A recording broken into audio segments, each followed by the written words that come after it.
संजीवनी मंत्र उसी को दूंगा जो 1 वर्ष तक धरती के 365 दिन वृक्ष से उल्टा लटक कर जल और अन्न त्याग कर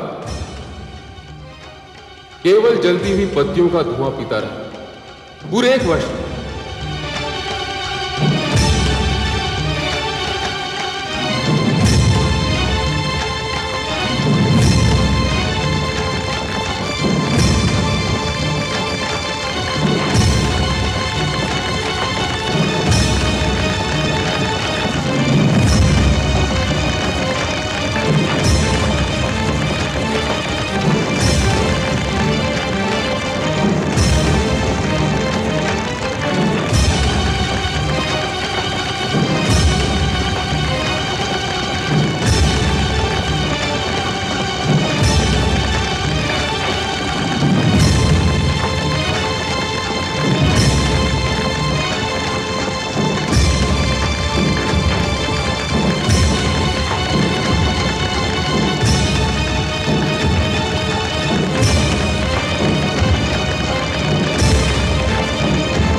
क्या कर रही है तू? अग्नि को बुझाइए, शीघ्र अग्नि को बुझाइए, नहीं तो अनर्थ हो जाएगा। अरे कौन है तू और तूने क्या कर दिया? मैंने अग्नि में मिर्च डाल दी है। ईश्वर के लिए शीघ्रता कीजिए, अग्नि बुझाइए, अग्नि बुझाइए।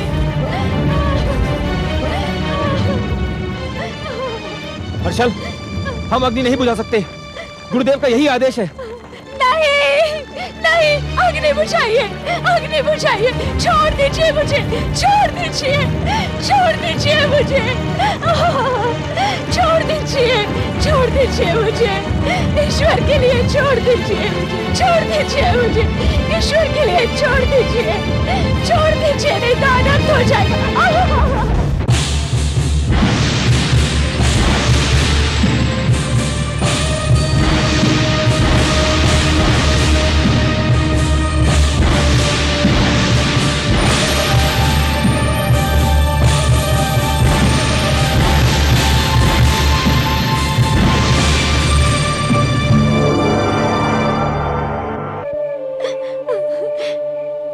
विधाता, मेरे हाथों से ये कितना बड़ा अनर्थ हो गया।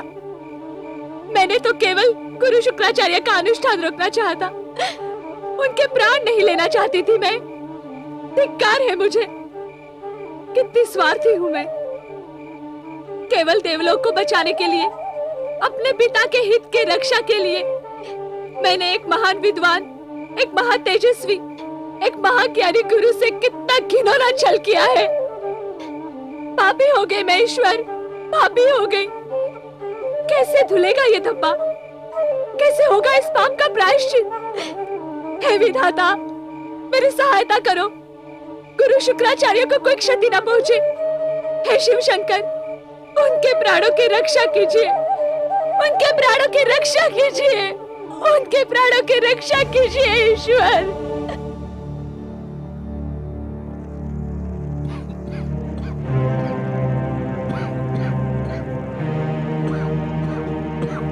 हम गुरुदेव को इस अवस्था में नहीं देख सकते।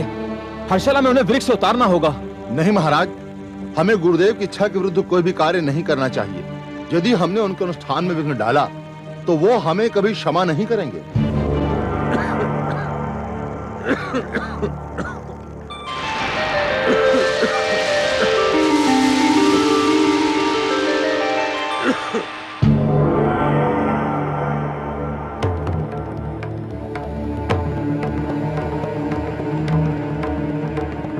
अपना अनुष्ठान रोक दो शुक्राचार्य।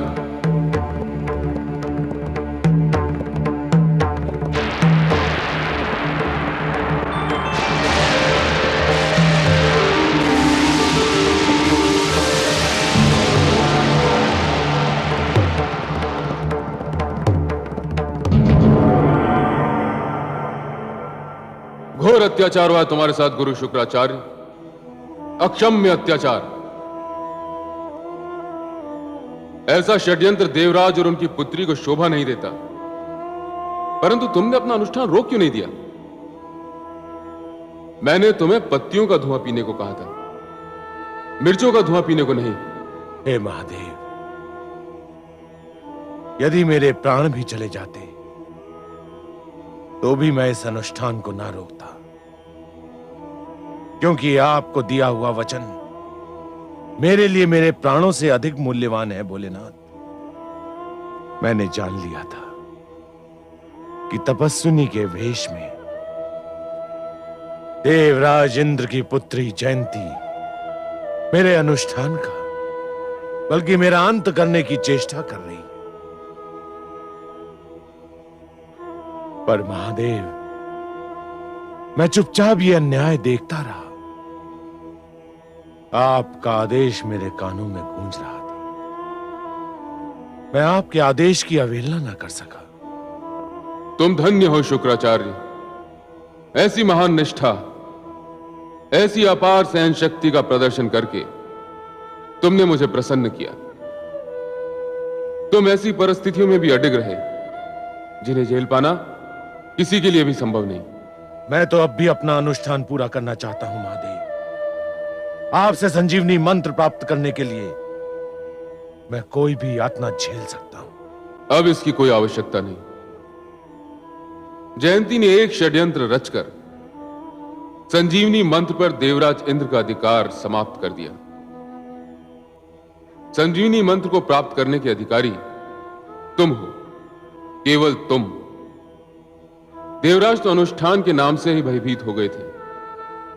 मैंने यह निर्णय किया है कि संजीवनी मंत्र को प्राप्त करने के योग्य तुम ही हो।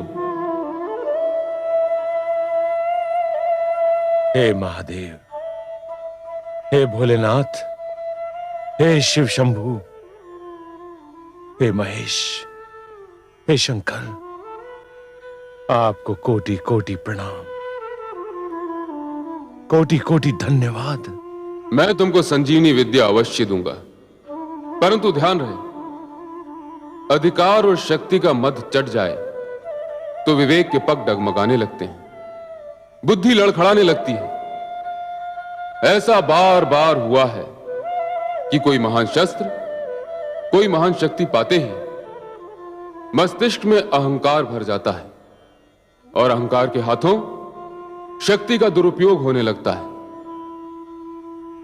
संजीवनी जीवन दान है। जीवन पुण्य को भी मिल सकता है और पाप को भी, प्रकाश को भी मिल सकता है और अंधकार को भी। तुम इस शक्ति को पाने के बाद अपनी मर्यादा न भूल जाना, विवेक से मुख मत मोड़ लेना। हे महादेव, मैं सदैव आपकी आज्ञा का ध्यान रखूंगा।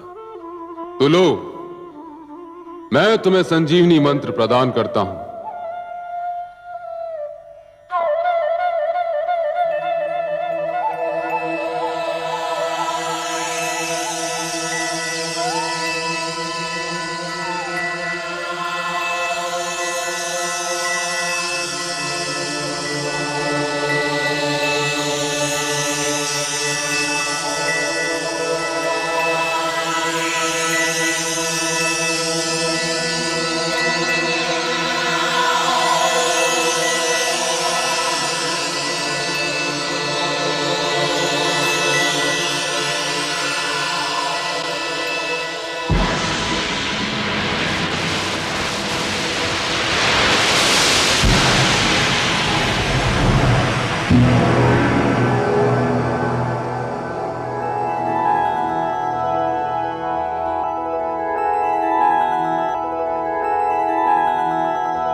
उठो मेरे शिष्यों, उठो, उठो, जागो।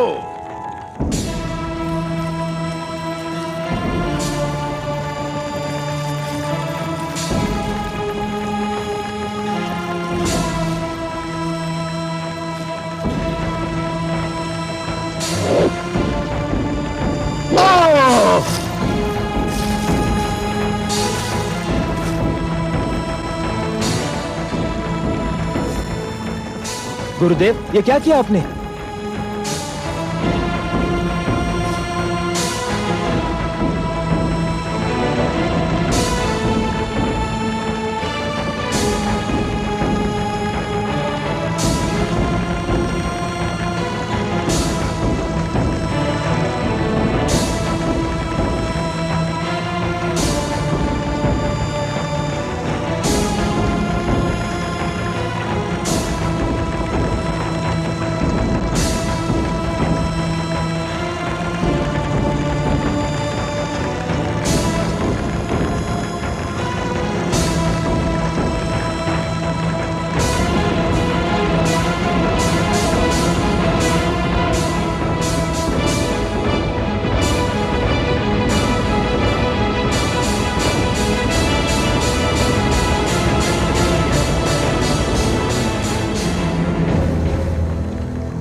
गुरुदेव, गुरुदेव, गुरुदेव की जय! गुरुदेव की जय! गुरुदेव की जय!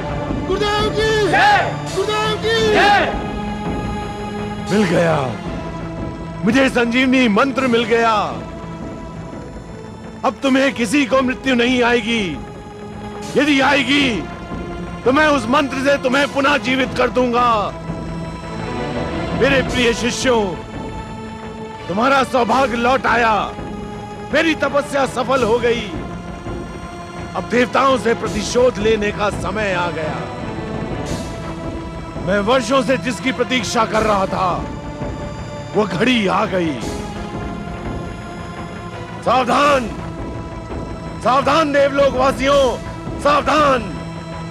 हे देवताओं, मुझे वो शक्ति मिल गई है जिसका उत्तर तुम्हारे पास भी नहीं है। मैं तुमसे अपने अपमान का प्रतिशोध लूंगा। तुम मेरे प्रकोप से कदापि नहीं बच पाओगे। गुरुदेव की जय! गुरुदेव की जय! गुरुदेव की जय! गुरुदेव की जय! गुरुदेव की जय!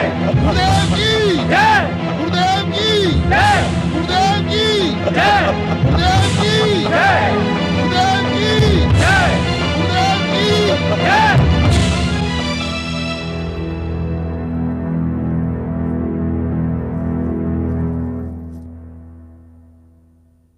गुरुदेव की जय! गुरुदेव की गुरुदेव की गुरुदेव की गुरुदेव की प्रणाम गुरुदेव। यशस्वी भाव। आइए माते।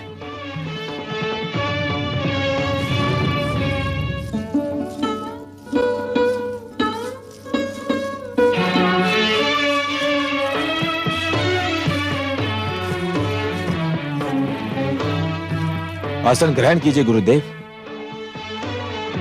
माते,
महाराज, ये तो वही कन्या है जिसने राजगुरु का अनुष्ठान भंग करने की चेष्टा की थी। हाँ गुरुदेव, ये वही कन्या जो आपका अनुष्ठान रोकने के लिए आपके प्राण लेना चाहती थी। मैं जानता हूं। कन्या, क्या तुझे अपना अपराध स्वीकार है? हाँ, मुझे अपना अपराध स्वीकार है। तो फिर तुझे इस अपराध का दंड मिलेगा। सेनानियों, पकड़ लो इसे। ठहरो।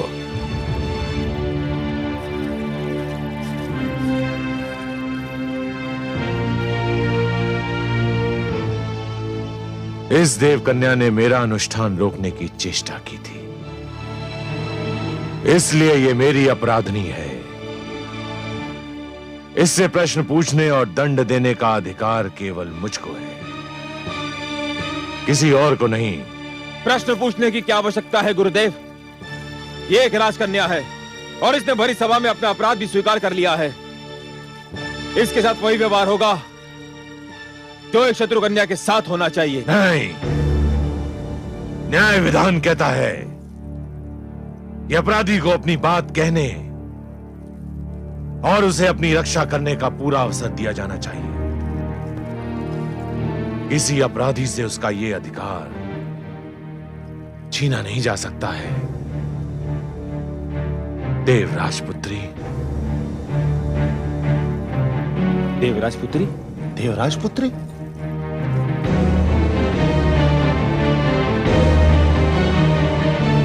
हाँ, ये देवराज इंद्र की पुत्री जयंती है।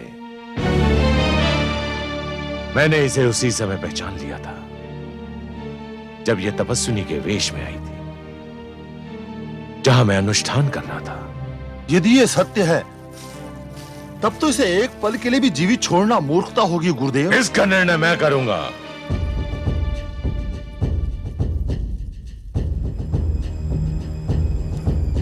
देवी जयंती, तुम जानती थी कि यहां इस सभागार में आना तुम्हारे जीवन के लिए संकट बन सकता है। तुम तो अपना प्रयास करके चली भी गई थी, फिर तुमने यहां आकर अपने जीवन को संकट में क्यों डाला? गुरुदेव, ये सत्य है कि मैं वहां से निकल गई थी, पर मैं पीड़ा के उस घेरे से नहीं निकल पा रही थी जो इस दुष्कर्म के पश्चात मेरे मन और मेरी आत्मा से उठ रही थी। तो फिर तुमने वो दुष्कर्म किया ही क्यों था? मैं चिंतित थी कि आपका अनुष्ठान सफल हो गया तो मेरे पिता की सत्ता पर संकट आ जाएगा। अपने पिता से अथाह प्रेम ने मुझे इस दुष्कर्म पर विवश कर दिया था। पिता का प्रेम एक स्वाभाविक ही नहीं, एक महान और पवित्र भावना है। फिर तुम्हें उस पर पश्चाताप क्यों है देवी? मैंने आपका अनुष्ठान भंग करने के लिए जो कुछ भी किया वो सत्य ही पिता से प्रेम का परिणाम था, परंतु उसके उपरांत जो कुछ भी हुआ उसकी मैंने कल्पना भी नहीं की थी। मैंने आपके नेत्रों से, आपकी नाक से और मुंह से रक्त की फुहारें फूटती देखी तो मेरी आत्मा मुझे धिक्कारने लगी।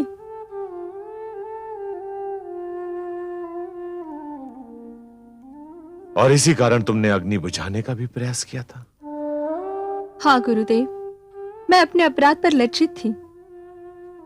मुझे स्वयं से घृणा हो रही थी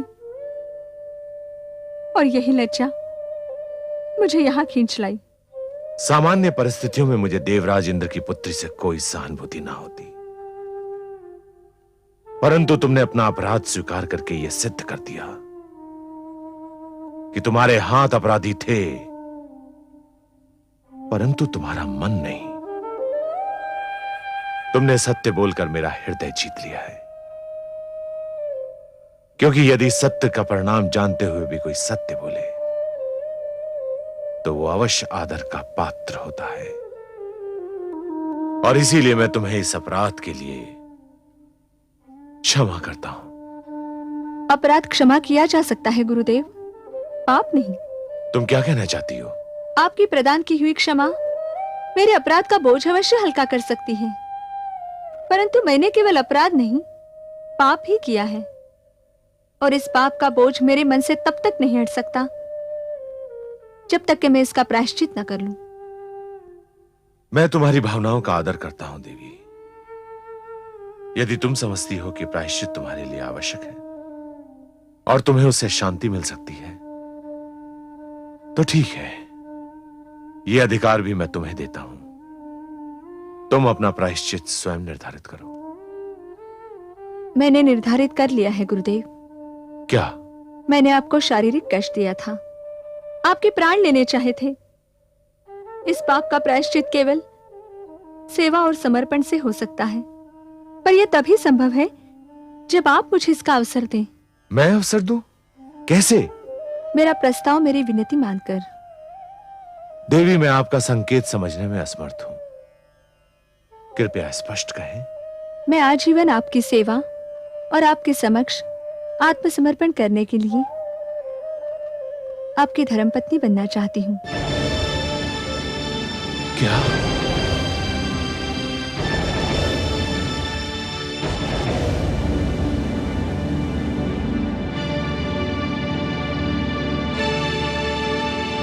आप जानती हैं आप क्या कह रही हैं?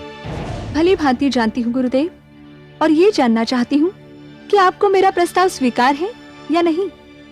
परंतु देवी, मेरे प्रश्न का उत्तर परंतु नहीं, केवल हाँ या नहीं हो सकता है। इन्हीं में से मैं एक उत्तर सुनना चाहती हूँ।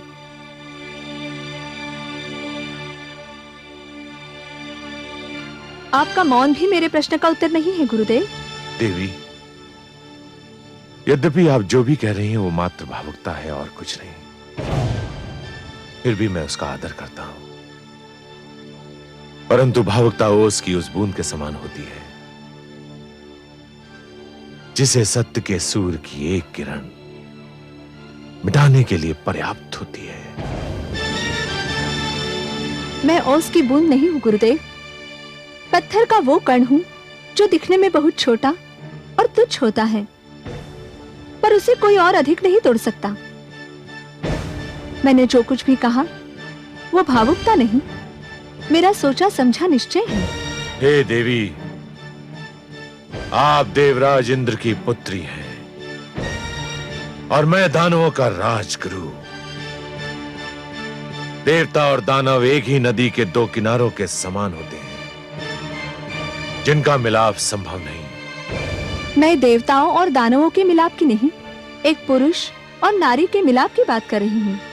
आपके और अपने मिलाप की बात कर रही हूँ। बोलिए गुरुदेव, आपका क्या निर्णय है?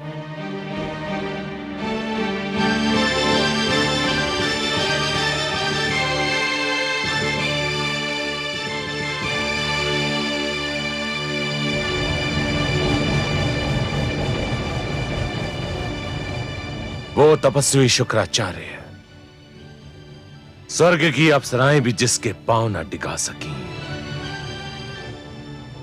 वो एक कन्या के सामने तर्कहीन होकर रह गया। मुझे आपका प्रस्ताव स्वीकार है देवी।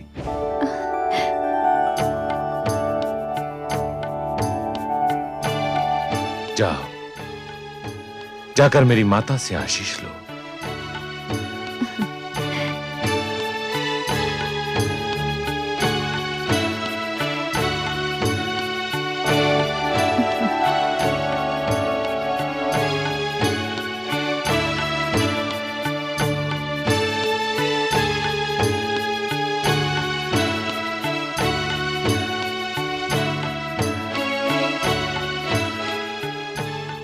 हे पुत्र, संजीवनी मंत्र तो तुमने अपने शिष्यों के लिए प्राप्त किया है, पर तुम्हारी संजीवनी तो यही कन्या है।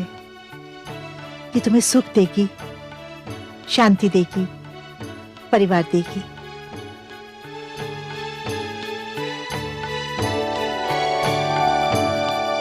गुरुदेव की जय, गुरुदेव की जय, गुरुदेव की जय, गुरुपत्नी की जय, गुरुदेव की जय, गुरुपत्नी की जय, गुरुदेव की जय, गुरुपत्नी की जय, गुरुदेव की जय, गुरुपत्नी की जय। मेरे रक्त ने मुझे धोखा दिया। मेरे रक्त ने, मेरे घर के दिए ने मेरा घर फूंक दिया। धिक्कार ऐसे संतान को जिसे अपने पिता के आदर और सम्मान का भी ध्यान नहीं। देवराज इंद्र की पुत्री और दानव गुरु की पत्नी? मुझे तो सोचकर भी लज्जा आती है। जयंती ने मेरा सिर नीचा कर दिया। क्यों देवराज, क्यों लज्जा आ रही है आपको? दानवराज की पुत्री आपकी पत्नी बन सकती है, परंतु आपकी पुत्री दानव की पत्नी नहीं बन सकती। मैं भी तो दानवराज पुलोमा की पुत्री थी, पर अब आपकी पत्नी हूं। वो और बात है। वो और बात क्यों है? इसलिए कि जयंती आपकी पुत्री है और मैं किसी और की पुत्री थी। दानवराज की पुत्री इस परिवार में आ सकती है, परंतु अपनी पुत्री दानव गुरु के परिवार में नहीं भेजी जा सकती। शची, ये पुत्रियों के परिवारों में आने जाने का प्रश्न नहीं है, ये प्रश्न है मेरे सम्मान का।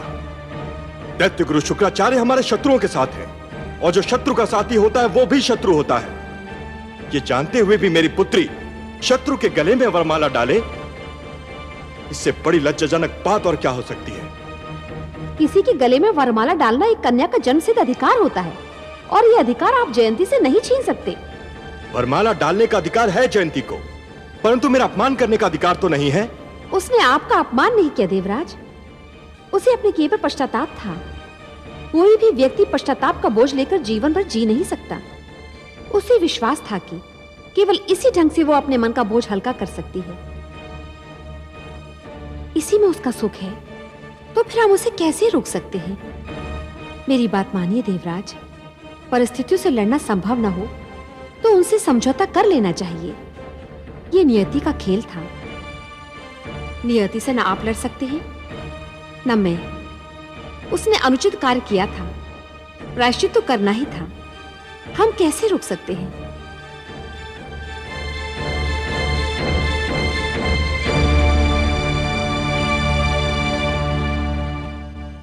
देखा महादेवी, देखा अहंकार का दुष्परिणाम। मस्तिष्क में जब अहंकार भर जाता है तो सिर तन कर आकाश को छूने लगता है, और फिर जब परिस्थितियां अहंकार को चूर चूर कर देती हैं तो वही सिर फिर से पृथ्वी पर आ गिरता है। देवराज इंद्र का झुका हुआ सिर उनके चकनाचूर अभिमान का साक्षी है महादेवी। देवराज से भूल हुई है और वो इस भूल का फल भी भोग रहे हैं, परंतु हे कमल नयन, प्रश्न तो ये है कि क्या जयंती जो कर रही है वो अनुचित नहीं है? महादेवी, आपके प्रश्न का उत्तर केवल एक प्रश्न से ही दिया जा सकता है, और वो प्रश्न ये है कि जयंती ने दैत्य गुरु शुक्राचार्य के साथ पहले जो कुछ किया, क्या वो उचित था? नहीं महादेवी, नहीं। हर क्रिया की कोई ना कोई प्रतिक्रिया अवश्य होती है, तो फिर अनुचित क्रिया की प्रतिक्रिया उचित कैसे हो सकती है देवी? हाँ, परंतु इसे रोका भी तो नहीं जा सकता। इन सारी अप्रिय घटनाओं का आरंभ देवराज इंद्र की भूल से हुआ था देवी। जिस प्रकार अग्नि से केवल धुआं ही उत्पन्न होता है और जल नहीं, उसी प्रकार भूल से केवल पश्चाताप का जन्म होता है देवी, संतोष का नहीं।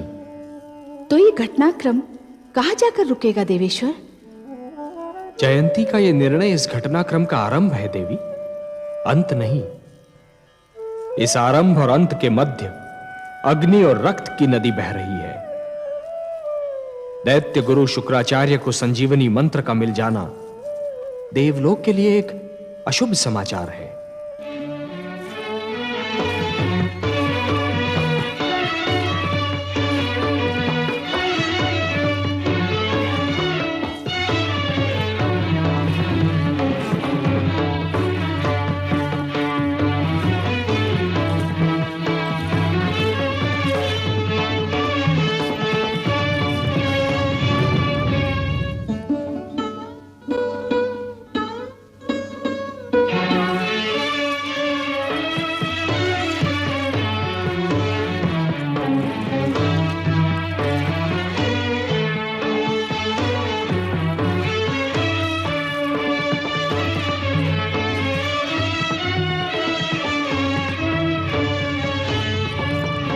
बधाई हो, बधाई हो, बधाई हो, बधाई हो, बधाई हो। बधाई हो गुरुदेव, बधाई हो। बधाई हो गुरुपत्नी। समस्त दानव लोक आपके लिए उपहार लेकर आया है गुरुदेव। मुझे केवल एक उपहार चाहिए। मेरे चरणों में देवताओं का झुका हुआ सिर दे सकते हो? मुझे यही एक उपहार दो। गुरुदेव, हमने तो पहले भी कभी देवताओं से युद्ध करने में अपने प्राणों की चिंता नहीं की, और अब तो आपके पास संजीवनी मंत्र भी है। अब हमें किस बात का भय हो सकता है गुरुदेव? गुरुदेव, आप आज्ञा दे तो मैं आज ही देवलोक पर सेना लेकर टूट पड़ूं, उसे तहस नहस करके रख दूं। आपकी ओर से आज्ञा की देर है, हम आक्रमण के लिए प्रस्तुत हैं। मैं तुम्हें आज्ञा देता हूं, जाओ देवलोक पर आक्रमण करो, अपनी पराजय का प्रतिशोध लो। मुझे और मेरी पत्नी को विजय श्री का उपहार भेंट करो। यही होगा गुरुदेव। हर्षल, सेना को आक्रमण के लिए आज्ञा दो। जो आज्ञा महाराज।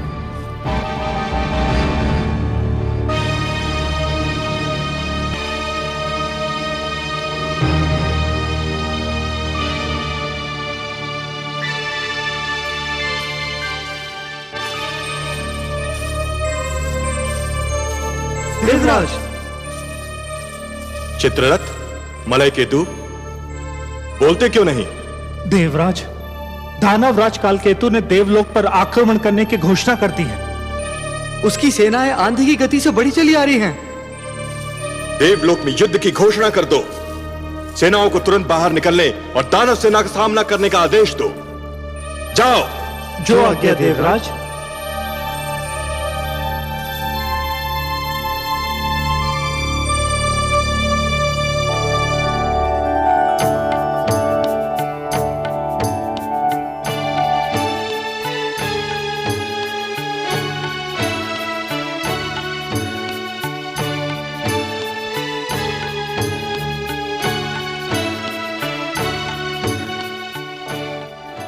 मैं आपसे विदा लेने आया हूं देवी। दोनों ओर से युद्ध की घोषणा हो चुकी है। युद्ध किसी भी क्षण आरंभ हो सकता है।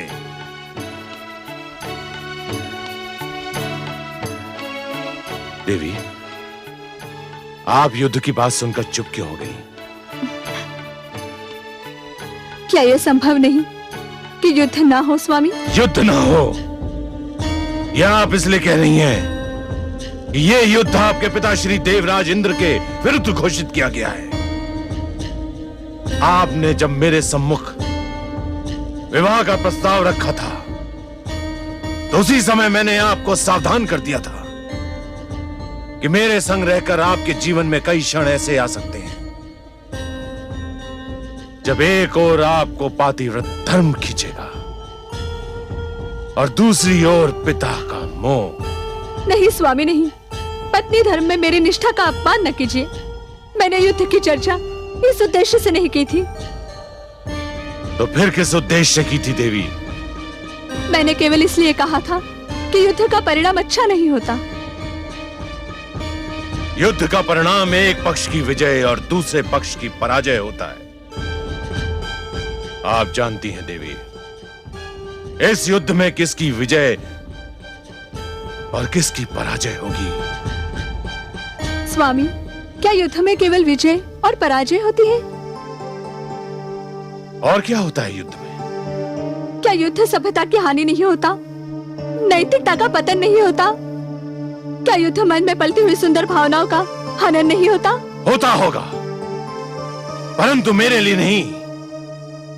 मेरे लिए यह युद्ध देवताओं के हाथों अपने अपमान के प्रतिशोध का सुनहरा अवसर है।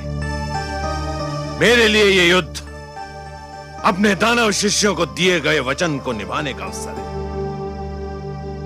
मैंने अपने शिष्यों को वचन दिया था कि मैं दानव संस्कृति की रक्षा करूंगा और उसे विजयी बनाऊंगा। क्या इसके लिए युद्ध प्रथम और अंतिम मार्ग है? हाँ देवी, मैं तो उस मार्ग पर अपना पग धर भी चुका हूं। तो फिर आप छाया की भांति मुझे हर पल अपने साथ पाएंगे। मेरे लिए मेरा पति सर्वश्रेष्ठ है। मैं आपकी धर्म पत्नी हूँ स्वामी। जीवन में कोई और नाता, कोई और संबंध यदि महत्व भी रखता है तो इस नाते के बाद रखता है। आप जाइए, जब तक आप लौट कर नहीं आएंगे मैं आपकी विजय की प्रार्थना करती रहूंगी।